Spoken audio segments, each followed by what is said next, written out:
Om Sthapakaya cha dharmasya sarvadharmaswarupini avatara varishtaya Ramakrishnaya te namaha.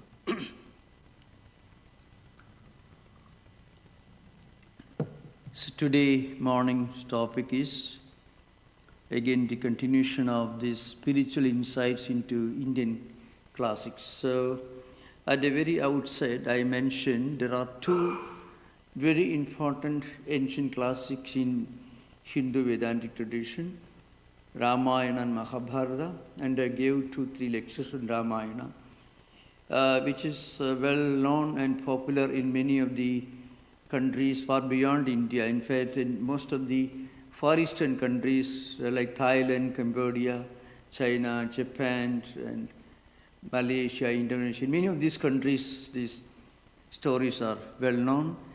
And it has got about 24,000 verses, supposed to be the first literary classic in Sanskrit language. The second one is Mahabharata. It's a much larger work. Ramayana has got almost 24,000 verses. Mahabharata has got 2-3 versions, of which the shorter version has got more than 100,000 verses. Is the size of the book. Hundreds of characters, dozens of dialogues, stories of empires, dynasties, kings and civilizations spanning over several centuries. Mahabharata is supposed to have come in its present form around 3200 BC. Now, though it has got so many episodes, so many stories and dialogues, the most well-known dialogue is Bhagavad Gita, which is supposed to be the most foundational, the primary source book of Indian spirituality, which is only 700 verses. Mahabharata has got more than 100,000 verses. And Gita just about 700. Now, Mahabharata itself contains so many dialogues which are also called Gita. Vyadha Gita, Uttara Gita, and so many Gitas. Gita means a song. That's the meaning of the word Gita, sung by somebody. Now, I mentioned about Mahabharata. Now, the central theme of Mahabharata is Dharma. Dharma stands for not just righteousness, but something that preserves and sustains human civilization, human conduct, human culture. So, Dharma is the regulating, harmonizing principle that sustains and preserves certain values in our life, which also is the foundational principle of human civilizations. When we deviate from Dharma, we suffer in our personal life. When a civilization deviates from Dharma, it collapses. If you look at from broader perspective, going beyond Indian context, or the context of Mahabharata, if you look at the ancient civilizations, like Roman civilizations, the Greek, Athenian civilization, or the Egyptian, the Sumerian, the Aztec, Mayan, Incan, you find, in many of these civilizations you find, when some central principle which preserved certain values in that civilization, when it disappeared, that civilization begins to collapse. The Dharma is the central principle. Mahabharata is a book in which we can find many of our friends, our relatives, many of people whom we admire. We find ourselves moving in the book. That's why Vyasa says a great author recruits his characters from everywhere, from streets, from everyday life, from everyday acquaintances. He recruits his characters. Characters are not pure imaginations. There is certainly an element of imagination in the formation of every character. But that character is a living human being that the author comes across in his own life. I give one example. You know, the most moving character of Mahabharata is not these mighty warriors like Drona, Bhishma, Karna, Arjuna. No. The greatest and the most wonderful character in the entire Mahabharata is one mother. The mother of the 5 brothers Pandavas. His name is Kunti. Now, she suffered so much. She saw her own sons going to the forest, starving, facing poverty and starvation, facing dangers, deprived of their property, their kingdom, all the countries that belonged to them. And there was no end to the sufferings and agonies and tragedies that she faced. And you know, there is one great verse, just 4 lines. So in 100,000 verses, one verse is very important. That is, Vibhada Sanduna Shashwat Yatra Yatra Jagadguru Bhavado Darshanam Yat Siyad Apunarbhava Darshanam. This is a verse coming from a mother who saw her own children be driven out of their kingdom, their home, to be driven to the forest and to starve, being attacked and hunted down by their adversaries. And she says, she is praying to God in this context, Krishna. She says, let there be no end to my troubles. Let there be no end to my tragedies. Let there be no end to my tears. Because the moment I don't have a problem in life, the moment these tragedies stop in my life, I forget God. Therefore, I am praying, I'm pleading for this continuous succession of sufferings. Now, this is a great pathos in this poem. Now, that's why, according to Vyasa, this is the most moving 4 lines in the Mahabharata. Vibhada Sanduna Shashwat Yatra Yatra Jagadguru. O teacher of the world, let there be no end to my troubles and tragedies. Because when I am in a comfortable zone, then I become part of the world. I am drawn towards the worldly pleasures and enjoyments. So I don't want to be that. And I want to be able to remember you all the time. So let there be no end to my tragedies and troubles. This is the prayer. So you can see the profoundness. In spite of all these wars and dialogues, many things, we can find this great prayer to God. Prayer for tragedies. A little bit of that you find even modern literature. I can never compare with Mahabharata any book other than Dostoevsky's 2 well-known classics. One is The Idiot, the story of Prince Minskin, and the story of Brothers Karamazov. In the Mahabharata, you can find an idiot, Prince Minsky, Yudhishthira. Yudhishthira was a great philosopher, a very learned person, but his learning, his philosophy became a liability to everyone around him, including his own mother. That's a tragedy. Actually, his mother had to suffer all this because her son was such an imbecile, a philosopher, Yudhishthira, like Prince Minsky.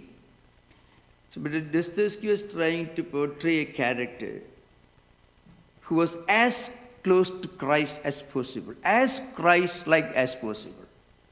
So, the beginning of the story, he comes from a lunatic asylum. At the end of the novel, he goes back to lunatic asylum. In between, he lived his life in many places, in the palaces of big generals, rich men, aristocrats. And then he was what we call the classical holy fool. In the sense, he was good to everyone, but that goodness itself became a liability not only to him but to everyone around him. So in the Mahabharata, Lord Krishna says a very powerful statement: goodness without strength is useless. Strength without goodness is dangerous. So you can find many such wonderful wisdom, wonderful pearls of wisdom. You can just imagine goodness without strength. You are a very good person, but your goodness itself is a problem for you. It doesn't serve any good purpose for anyone, and also it becomes a big liability and source of trouble for everyone around you. Because of the Yudhishthira, all the 5 brothers suffered, including himself, and also his mother and his wife, and everyone around him. So the question arises, why should good people suffer in this world? And why should bad people have a good time all the time? It's a big question, eternal question, which of course modern agnostics put to God himself. God is so wonderful. Why should he create a world in which all good people suffer and all villains have a wonderful time? Either God is an imbecile, he is not able to create an ideal world, or he is a good man but he can't do anything, or he himself is no better than the world he just created. So in the Mahabharata you find many such wonderful questions of human existence and human predicament. What does it mean to practice dharma? So to be able to practice dharma, we should follow dharma, but we should also have something which helps us to preserve dharma. That's why the famous statement, it is put in the mouth of Bhishma. Bhishma actually is apparently quoting a statement from Lord Krishna. It's the main character. The difference between Yudhishthira, the Mahabharata equivalent of Prince Minskin, of Dostoevsky's Idiot, and Lord Krishna is this. Lord Krishna had goodness, but he had the strength to preserve it, to make use of it, to make it useful to everyone around him. Yudhishthira had goodness, but he was totally powerless. So there are very wonderful ideas. I'm just quoting just a few very important, very well-known verses from the entire text, which you should remember in its larger version, which has got different versions preserved in the British Museum Library and many manuscript libraries of India. Not all those bigger versions have been published, but the standard published work in Sanskrit language that's available today has got more than 100,000 verses. That means several times as big as Homer's Iliad and Odyssey and Virgil's Aeneid put together. The greatest of Greek and the greatest of Latin classical works put together. You multiply by 6 times, that is Mahabharata. So there are some interesting verses. Yasya vrittam nijalpanti manava mahadadbhudam rasi vardhana matram na naiva stri na punappuvan. It means, the statement is this: if nobody talks about you after you have left this world, suppose you are not remembered for anything by your own descendants, your own children, grandchildren, or anyone. I mean, you just came to this world, lived for some years and disappeared. That kind of life is absolutely meaningless. So life should mean something for everyone around. We must make use of whatever resources we have, physical resources, intellectual resources, for doing something good by preserving dharma. That's why a well-known verse, Aladam Tindugaseva Muhurtamabi Vijwala Matusha Akdirivanarchi Kanganahaji Jiveshu Muhurtam Julidam Sreyo Nadu Dhumayutam Chiram. It is a very, very well-known. The most important one is Muhurtam Julidam Sreyaha Nadu Dhumayutam Chiram. But it means a very famous statement in Mahabharata, frequently quoted in many of the well-known discourses in later literary works. That is, you can think of two types of flames. One flame, it comes quickly, but is so brilliant. For a split second, and it vanishes. In that light, you can see some certain things around you. So that is why muhurtam jolidam means for a short time, for a few seconds, you become effulgent, and your effulgence can be seen and felt by everyone around you. Compare this to a damp fire. There is no fire, really speaking, plenty of dark smoke coming out of it. There is no fire, no flame, nothing. But for a long time, if you put together, let's say, some damp wood or old wooden pieces, wet, damp twigs or maybe wooden pieces you put together, try to lit fire. It doesn't bring flame, it doesn't light actually. It only produces a lot of unhealthy smoke, nothing else. It's like that.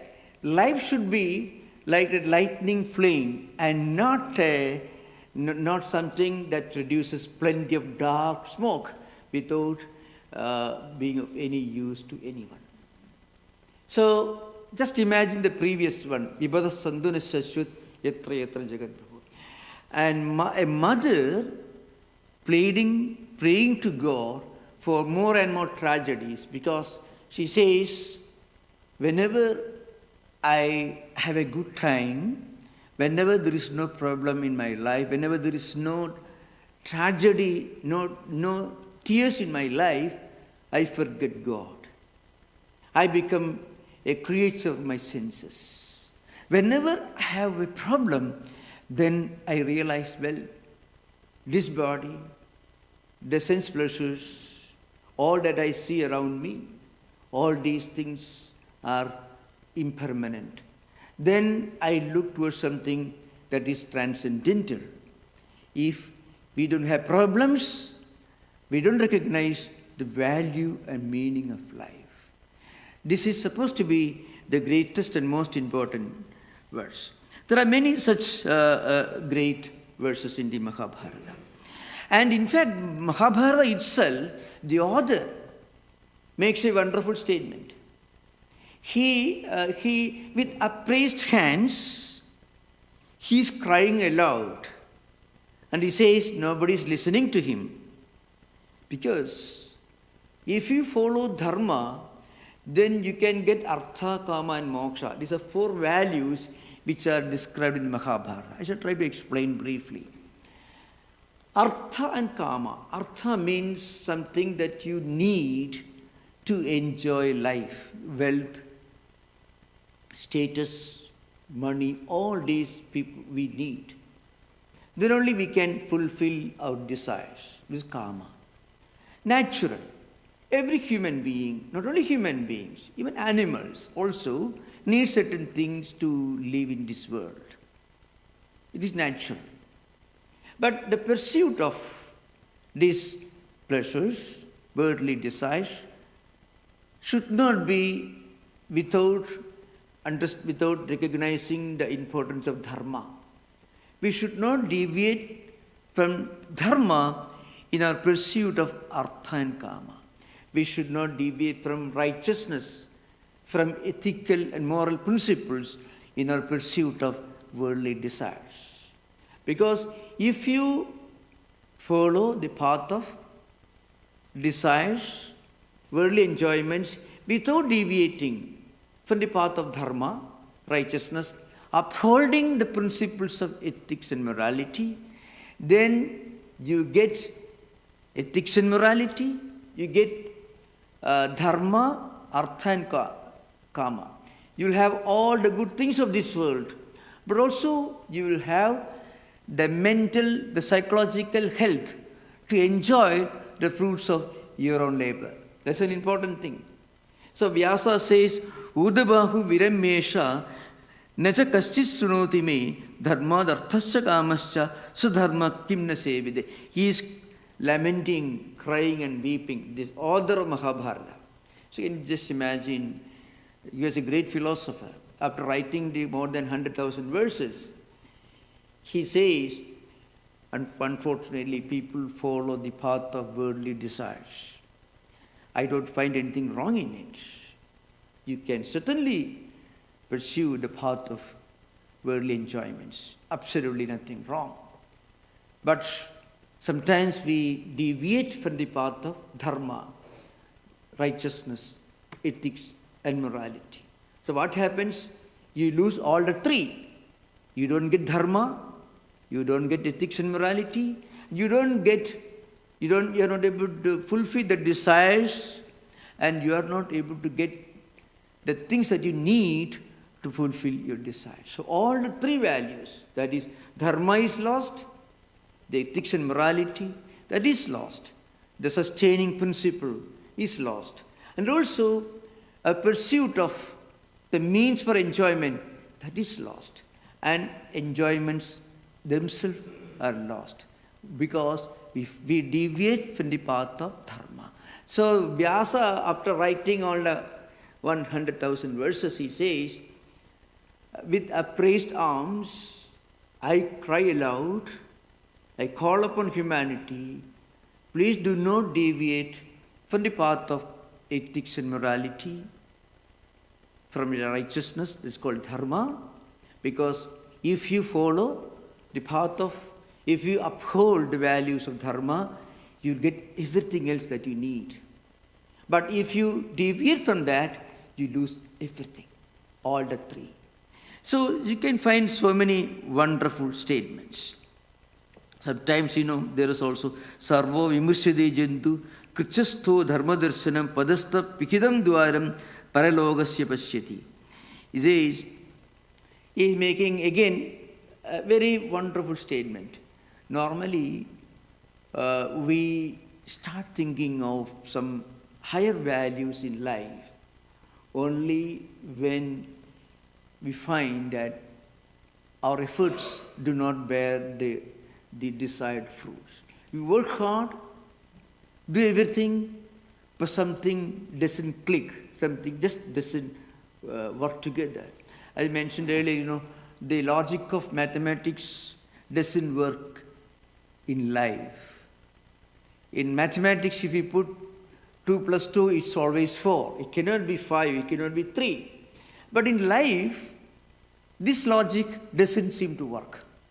People work very hard with all sincerity, with all honesty, with all the perseverance, but somehow what they want to achieve seems to evade, they are not able to attain, they are able to achieve, they will enjoy what they want to enjoy. I mean, the goal continues to move away from the horizon. So efforts, sincerity, all these qualities do not always guarantee the desired result. It's okay in a laboratory where put chemicals together, you can have a predictable result. In a calculus, in mathematics, you can always predict the result. But in life, there is always an unknown factor. And this unknown factor sometimes hits us on our head. Then only we open our eyes, then only we realize there is something beyond the world of senses, the world of enjoyments. Then only we think of dharma, the sustaining principle, the spiritual principle. So, Vyasa says, people need some rude shocks in their life to get an awakening, to recognize the fact that these worldly enjoyments alone cannot give us lasting peace and happiness. This is an important point. So, there is in the Mahabharata itself, there is a statement. It is very interesting, Suppose you are walking, you're walking on a road, There's a pile of muddy water, dirt and filth around. So there are two ways of facing the problem. Either you can take a detour, you can avoid touching the muddy water. You can just move in another direction and can avoid touching it. And the other alternative is not a very intelligent one. So two persons were traveling. One man thought, well, I would rather avoid touching the muddy pool. His friend thought, well, I will rather walk straight through the dirt and I shall wash my feet later. So, in Mahabharata says, the intelligent man doesn't think that it's a good idea to walk straight through the dirt and filth. The intelligent man decides to take a detour to avoid touching the dirt and filth. Like that, people living in this world should follow the path of dharma. If they follow the path of dharma, then they can avoid the dangers in the pursuit of happiness. There are some very important, powerful statements in this text. I mentioned earlier about this interesting character. There are, these five brothers. I don't want to, I think I already mentioned in my last session the general setting of Mahabharata. Mahabharata contains the story of two royal houses. In fact, the same dynasty, but two branches of the same royal house, the Pandavas and Kauravas. There's a story background, and then there's a war between these two rivals. Remember, it's a literary classic. Don't ever imagine that the entire Mahabharata is a spiritual work. Not at all. It is not not a revealed scripture. No, it is just a literary classic. But so happens that that literary classic contains this wonderful spiritual classic, Bhagavad Gita, which is a very tiny fragment of this huge work. Bhagavad Gita is only 700 verses. So frequently people believe, this is their wrong notion that Mahabharata is a spiritual classic. Not at all. You can read Mahabharata just as you read Homer's Iliad or DC or maybe Dante or Shakespeare. Of course, this is in Sanskrit prose, so it's about inaccessible to those who have not studied Sanskrit, but there are wonderful translations available. So anyway, so coming to subject. So in this story, there is one interesting episode. I mentioned, these two branches of the same royal dynasty, Kauravas and Pandavas. Pandavas are 5 brothers. Kauravas are 100 brothers. Interesting story. So just it's a classical literature. So it so happened on one occasion, and they were rivals. The Pandavas were driven out of their kingdom. Half the kingdom actually belonged to them, but they were deprived of that, and they had to go to a forest, living incognito for 14 years. That's how the story goes. Anyway, it so happened that on one occasion, the leader of one of the branches and also all his brothers, all his ministers were defeated in a battle and were imprisoned by a king, by a hostile king. And the 5 brothers were also present there. Now, it so happened that on one occasion that the 5 brothers, they refused to come to the rescue of their cousins, their friends, Kauravas. Arjuna, Bhima, they were the warriors in the Pandava group. So what happened, so they were we are not going to help them because they were the ones who drove us away from our kingdom. And then the elder brother, Yudhishthira, says, one famous statement, it's a very, Parai paribhave prapte vayam panchottaram shadam paraspar virodhe tu vayam panjaiva te shadam. It's a very famous statement. What he says is, amongst us, they are 100, we are 5. But by facing a common enemy, we are 105. This is the literal meaning. What he says is, when we face a common enemy, we should be united. And amongst us, there will be mutual hostilities and difference of opinions and rivalries. But when we are facing a common enemy, we should act as one. Now, you can find many such ideas, not only about what we call spirituality or spiritual principles, but even about ordinary life. And then there are also some very interesting discussions on the dynamics of dharma. Now, this is very important thing. What is dharma? Now, if you read Buddhist scriptures, dharma is the ultimate goal of human destiny.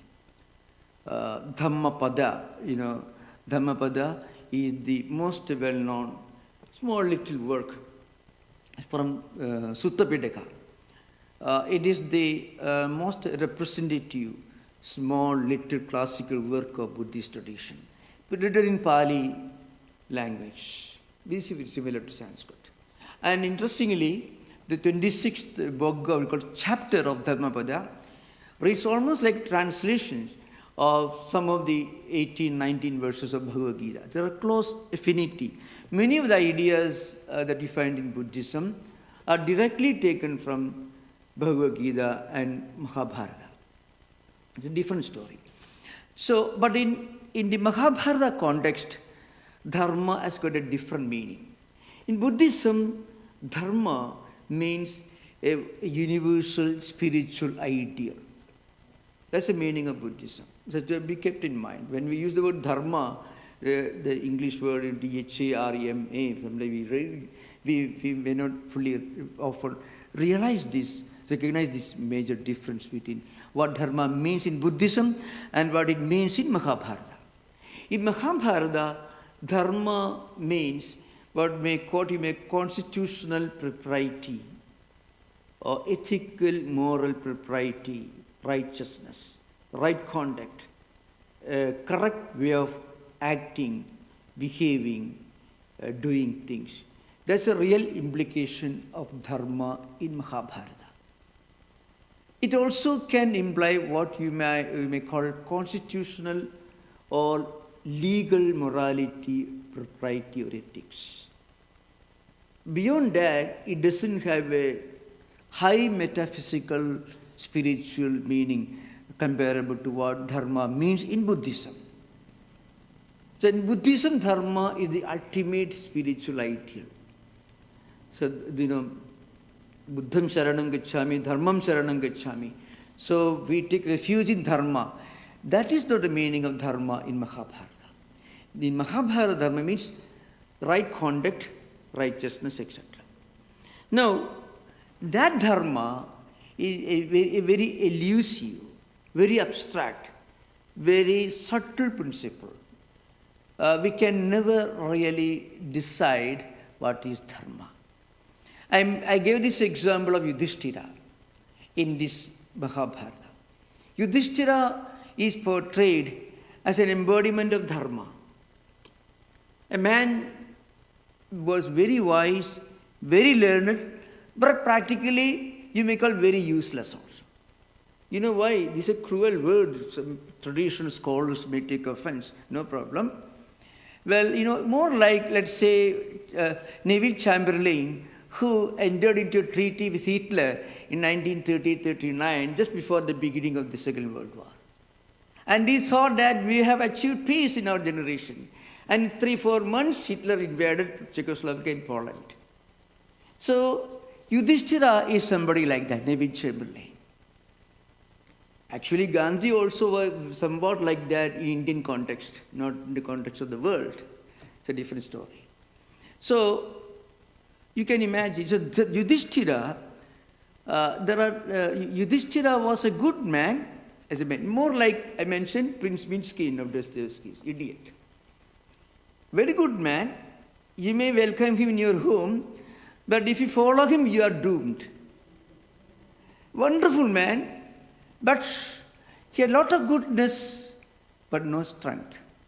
To understand Yudhishthira, you should know what Krishna represented. Krishna had all this learning, wisdom of Yudhishthira, but Krishna also had common sense. So dharma is portrayed as common sense in one context. Very profound statement in the Mahabharata. There is a long discussions, debates in royal assemblies about what dharma actually means or should mean in society, in social life, in national life, in individual life. Dharma should be something that it is according to its root meaning, dhr dharide iti dharma. What it means is, dhr is a root in Sanskrit. It means dharide, supports, sustains, preserves, protects. That's the meaning of it. Suppose you have 1 liter of maybe gallon of water in a jar. The jar is the supporting mechanism. You remove the jar, the water doesn't have any existence. Okay. Like that, dharma is something that supports human society, individual life, family life. The supporting principle, preserving principle. So that dharma can be properly understood only in the context where it is practiced and it is implemented. That's why dharmasya gahana gati, this statement in Mahabharata, means the way of dharma is very subtle, but what you call imponderable, difficult to understand, except in the context where it is implemented. So in one context, there's a long discussion, debate on what dharma means. In the Mahabharata, those of you read it, it contains a lot of absolutely tragic scenes, tragedies, injustices, and how these injustices were sometimes ignored, not properly dealt with by people who had the power to deal with those injustices. You can find in the Mahabharata. I'm not going to the details. Some of them are not almost indescribable tragedies. So all in the name of dharma. In the name of wrongly interpreted dharma, a lot of injustice were done to women folk, to good people in the Mahabharata. So sometimes some high philosophers, very knowledgeable, including kings who had the power, the ability to confront injustice and set right human society, they just kept quiet, doing nothing, quoting one book or other book in the name of dharma, giving their own interpretation, grammatically, philosophically, very sound, but if implemented, it means disaster in society. So in that context, Vyasa puts in the mouth of Bhishma. Bhishma says, Belvamsa yadha dharmam loke pashyadi purishaka sudharmo dharma velayam bhavati abhihida pareihi. What it means is, when a good person, a strong person, a wise person, who is intelligent and who is an ideal character in society, when that person does something, when he does something or she does something, that is normally understood to be the path of dharma, the path of righteousness by common people. Because dharma, you cannot give a clear interpretation. It's just law, You can imagine our constitution is only an attempt to implement justice. A constitution doesn't guarantee justice in its truest sense. Very often you find innocent people are punished and villains are let scot-free. It can happen. What does it mean? It's not a 100% foolproof system, but it is something necessary for preserving certain values in society. It's not a 100% perfect system. Any lawyer can tell you. Any lawyer can tell you. Constitution can allow many bad people to do whatever they want in society. And the Constitution also can sometimes, because the possibility of different and often wrong interpretation. That's the point. Not that Constitution is itself wrong, but it opens many options. It gives many options for wrong interpretation and often for many injustices, social injustices to be practiced in society. So Bhishma says dharma is that which is actually implemented in real life through action by a good, wise person. Now, you can imagine, so this is now again, this cannot become a constitution. It's a written book. But then, that's why constitutional propriety and ethical moral propriety are two different things very often. Very often they become the same, fortunately, but unfortunately they may run parallel to each other. They may be in conflict with each other. That's why Bhishma says in this context, Pelvamsa yadha dharmam loke pasidi purushaka. Normally people watch how a good person, an intelligent person, a wise person acts, behaves in society, confronts different problems in society. And that is taken to be an example, an ideal by common people. So you can find many such very, very interesting ideas in the Mahabharata. And then, again, there are, as I mentioned, there are many, many episodes, Vidyara's teachings, Bhishma's teachings, Lord Krishna's teachings, long discourses you find in Mahabharata. Even some of the most sacred hymns, chants, Vishnu Sahasranama is from Mahabharata only. So it contains so many wonderful things, purely spiritual, but also many wonderful ideas which can guide modern life. For example, the need to harmonize constitutional propriety and moral propriety. You see, you can that maybe I think historically the first book, the first literary classic which focuses on interpreting dharma as a harmony, a kind of harmonization of legal or constitutional propriety and ethical propriety, means dharma. That credit goes to Mahabharata. Because Mahabharata gives very examples where in the name of dharma, injustice was done. For example, Yudhishthira's inaction, his imbecility, his inability to act, his goodness without strength to act upon that goodness. That led to much worse injustice and tragedy in the country and society. I cannot give a better example than the pact between Neville Chamberlain and Hitler in 1938-39, just before the beginning of the Second World War. You can many. And then Lord Krishna enters the scene. Lord Krishna, he adds this additional element. So he says, you're talking too much about dharma, but that dharma, implementation of that dharma leads to a lot of tragedy in society. So you should dilute it. That dharma should be diluted to make it better in actual practice.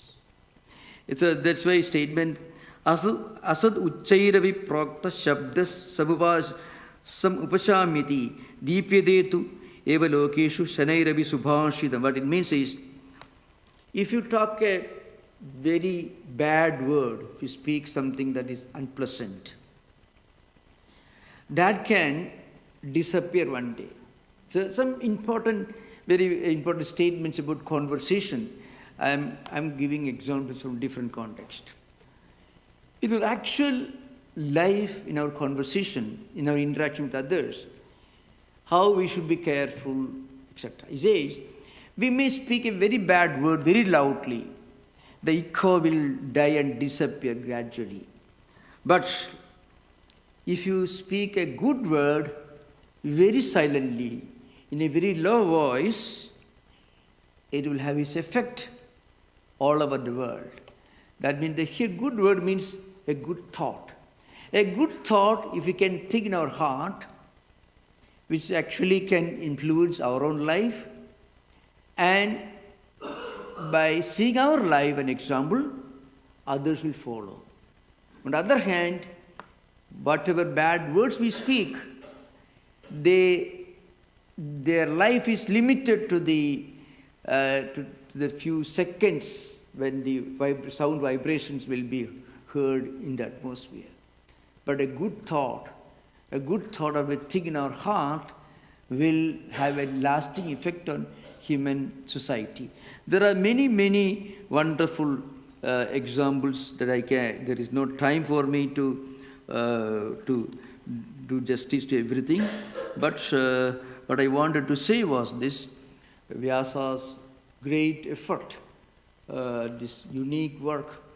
It's a very huge work. Many of the most important books on ethics and morality written in modern times refer to Mahabharata. In my next class, my next session, I shall try to explain. I shall go deeper into these different subjects. The greatness of Mahabharata is that, though it's a great literary classic, it spells out certain values which are still relevant to modern civilization. Thank you. Namaskar. Om Shanti Shanti Shanti Harihi Om Tat Sat Sri Ramakrishna Arpanamastu.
We have announcements. The subject for next Sunday is Swami Vivekananda Historical Perspectives. Childcare is provided during our Sunday lectures. On Sunday evenings, there is an online class at 6 p.m. on the foundational text of Indian philosophy. The Zoom and YouTube links are available on our website homepage as well as in the monthly email bulletin. Sunday evenings, every Sunday, 6 p.m., there is an online class, the foundational text of Indian philosophy. The Zoom and YouTube links are available on our website homepage. On Wednesday evenings, we have Vespers with meditation at 7:30 p.m. in this auditorium. On Friday evenings, there is a scripture class at the Old Temple at 7:30 p.m. Please use the auditorium entrance on Filbert Street. The current text for study is the Vivekachudamani, an introductory work on Vedanta.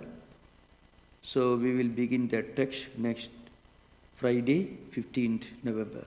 The class is also streamed. You and your friends are cordially invited to attend all of our services. After the lecture, there will be a Q&A, question and answer session in Vivekananda Hall, and all are welcome. So please remember, next Friday onwards, 15th November, we will begin a class on Vivekachudamani. It's an important introductory work on Vedanta by Shankaracharya. 7:30 p.m. at the Old Temple. Thank you. Om Shanti Shanti Shanti Harihi Om Tat Sat Sri Ramakrishna Arpanamastu.